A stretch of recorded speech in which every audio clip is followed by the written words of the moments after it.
Have you ever had one of those moments in practice? Maybe you're at your office and you maybe have a quiet moment to yourself, or maybe it's while you're falling asleep at night, but you find yourself thinking, I don't know that I really love this as much as I thought I would, or this owning a practice and doing this isn't exactly what I thought it was going to be in school. And you're wondering how you could possibly be doing all the right things, but still feel exhausted and burnt out and like your soul is slowly being sucked out of you. I'm Dr. Alex. I'm the host of this podcast, the Rooted Health Practice podcast. And on this initial episode, this first season of what we're doing, I wanted to open with connecting with you in that place because this is something we don't talk about enough as practice owners. And it's an experience that I went through. I About 5 years into practice, I reached that moment where to the outside world, it looked like I had arrived. I'm a chiropractor. I had built this big, bustling chiropractic office. We were billing out $1.2 million a year to insurance. I had a team of 12. We just bought a 6,000 square foot building. And I say we, was me. It took me a while to take ownership of this, but I, as the business owner, had made this investment in this building. And the day that we moved in, I remember walking up to, we had this, I live in Fairbanks, Alaska, so buildings are weird here, but we had this weird split level thing going on. So my office was on the third floor. And I remember walking up there and looking around this beautiful space that had been created and built out and finished and all of this stuff. This was like a big dream. We'd arrived at our permanent home was how I felt. And I sat down on the floor and sobbed, ugly cried. Not tears of joy, tears of, I think I was afraid in the moment. I felt really trapped by the thing that I had built. And I honestly was incredibly unhappy. And I didn't know what to do about it because I had built the thing that was leaving me feeling trapped. And I didn't know how to get out. And I will share more parts of my story as we kind of unpack what the practice beneath the practice really means and what that looks like and why it's important to our own success and fulfillment in practice. But I share that just as a starting point for us to connect to a thing that maybe you're not talking about or don't want to acknowledge. And it took me years to actually start to talk about this because that moment was pivotal for me in that, as the universe has a way of doing, it opened doors through the realm of an insurance audit that took half of our income overnight. I say this stuff jokingly and sarcastically, but some highly traumatic things happened that forced me to make changes towards what I actually wanted. But in the process of getting there, it was really hard, really stressful, burnt me out really bad, and actually led to me taking a 3-year break from practicing and delving into some other sides of the world of healing that I hadn't necessarily explored in my role as a chiropractor because I didn't know what else to do. But one of the things that I did in that healing journey was I started sharing my story and started talking about it. And I was honestly shocked and a little disturbed by how many other chiropractors and other health practitioners could identify with the things I talked about. Mine ended in what many would consider a huge failure in that I ended up filing for bankruptcy in 2021 after going through the whole COVID experience, plus doing everything I could possibly think of to try to keep this thing going after we went through an audit and lost half of our income overnight. But in that journey, it connected me to a lot of what we're going to talk about on the show that were key to me being able to heal and to come back to practice, which I do currently still practice as well as do this podcast and kind of help other practitioners on their own journey with figuring out how we actually have a practice and a life that we enjoy and not have the two conflict. Because what is very common, I found, is that it's either, we're all in on the business like all the time. I built my practice initially in the first 5 years as mostly a single mom. I had a son under 5. I started the thing when he was 6 weeks old, which, is not what normal people do, but but it's what I did because I knew that I needed that connection to work and I loved my profession and I loved what I did and I wanted to serve my community, and I knew that all of that made me a better mom, but I also learned a lot about myself in that process. And this is the thing we don't talk about. We tend to focus on, especially those of us who are practitioners who come out and decide to open a practice, whether it's at as later in our career or something we do right out of the gate, which a lot of chiropractors do that I work with. And I'm addressing this to kind of all of us who are in this position of being a practitioner and a business owner and trying to navigate that because we learn how to be the practitioner, right? We don't learn how to be the business owner. But what we tend to focus on, especially coming out of school, is, all the business stuff we missed. Like, I didn't know what a P&L and a balance sheet were when the first time I went to a bank to ask for a line of credit. There were like keys to just basic business knowledge that we definitely missed and learned, but we tend to stop at that surface stuff and not really get into what's underneath it and what's needed for us to be successful and fulfilled on a personal level as well as on the paper level, right?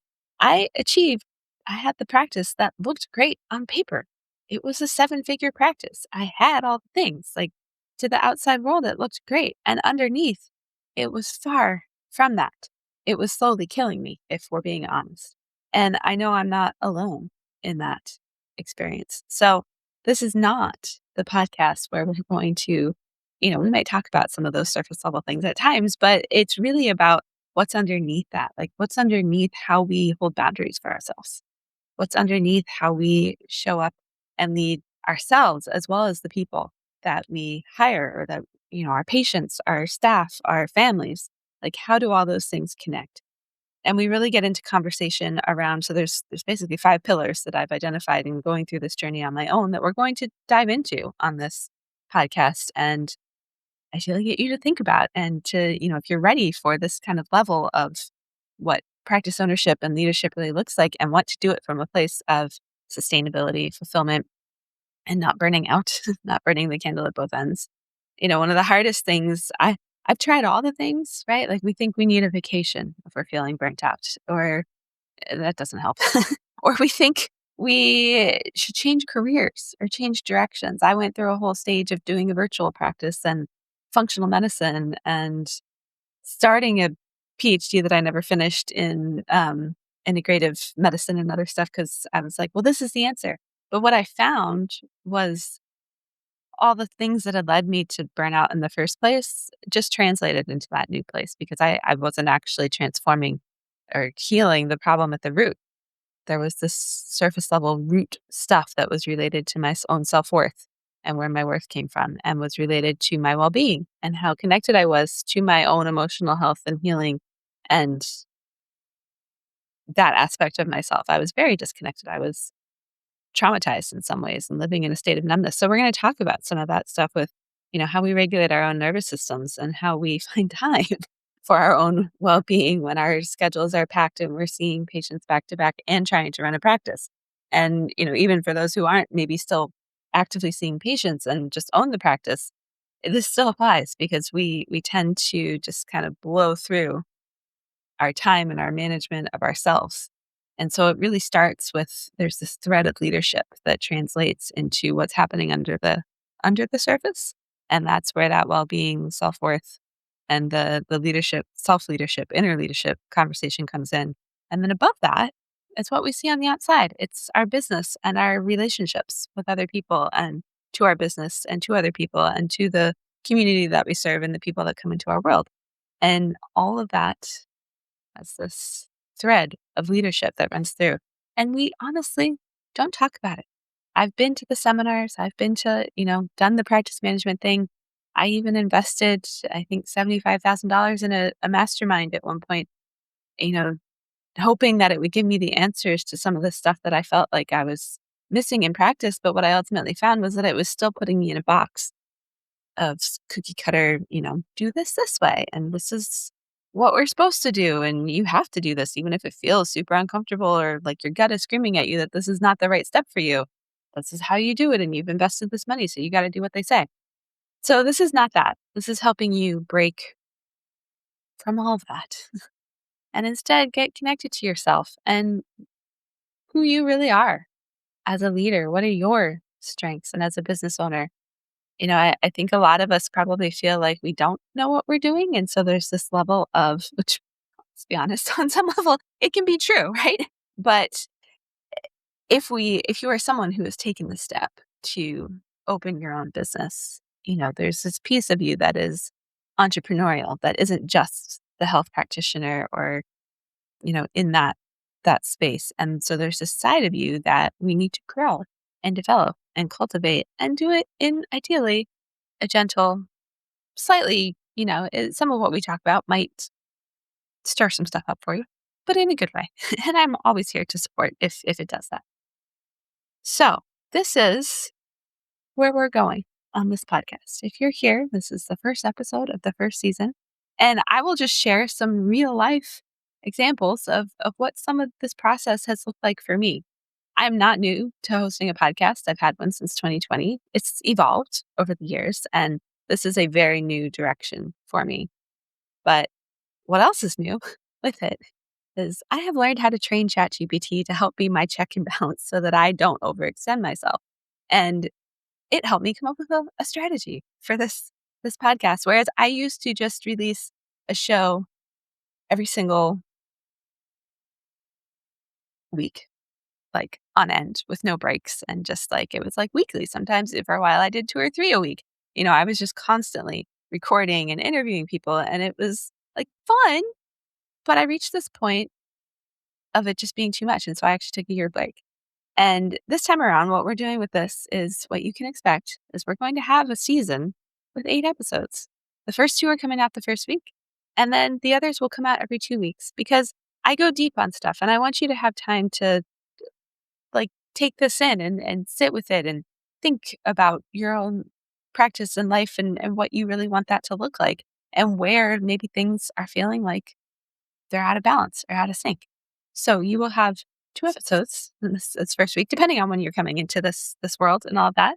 And then there will be a little time in between. But we're going to build on those 5 pillars that I mentioned. And the first thing we're going to talk about is really getting into how we show up and lead ourselves differently and connect to what that looks like for us, because everyone's version of leadership is different. I think one of my biggest challenges earlier in my practice and in this journey of learning about being an entrepreneur and like having staff and hiring people and finding out that I really hate managing people and learning what an office manager actually is and how helpful that can be. But I wasn't connected to my personal strengths as a leader. And we're going to go a lot more into this on episode 2. But it's starting to identify those things for yourself because we're all unique. I think we try to come at this as where I was going with this, like, especially as a woman, it's like we have this picture of what a leader is. And usually it's the white guy in the power suit, right? Or we all have the people in our profession who have made millions of dollars as a health practitioner, health practice owner, and now have the big practice management company, and they fit a certain mold, right? They're a type of, gregarious individual who like speaks well and motivates people. Not all of us are like that, and there's nothing wrong with that. And we can connect to our own strength and our own power and have a very fulfilling life in a similar way without having to try to be that. So that's not what this is about. This is really about, honestly, the first thing is learning to connect with yourself, which is something I've been doing with my patients and others, and now doing in the world of business that is really healing and helpful. Let's just put it that way. So that's a bit of where we're going. And today I just want to leave you with, really thinking about like getting real with yourself. A lot of times we stay so busy that we're disconnected from our emotions and what we really feel and what is really going on underneath the surface. And we just keep showing up and keep putting on the happy face when instead that's not at all what's there. So I invite you. There's no mandatory with anything I give you, but I invite you to just take some time, even if it's only like 5 minutes in the next week or couple of days, and just sit with yourself and really get connected to what's missing or what's there or what feels like it's really heavy or not serving you. And I have put together a resource to help you with this. It's a leadership energy audit that walks you through some things maybe you wouldn't normally think of. Um, there's nothing like pushing. It's a very gentle experience. This is just to help you kind of start to navigate some of the stuff for yourself. So you can download that at rootedpractice.co/audit. But so there's also a link in the show notes.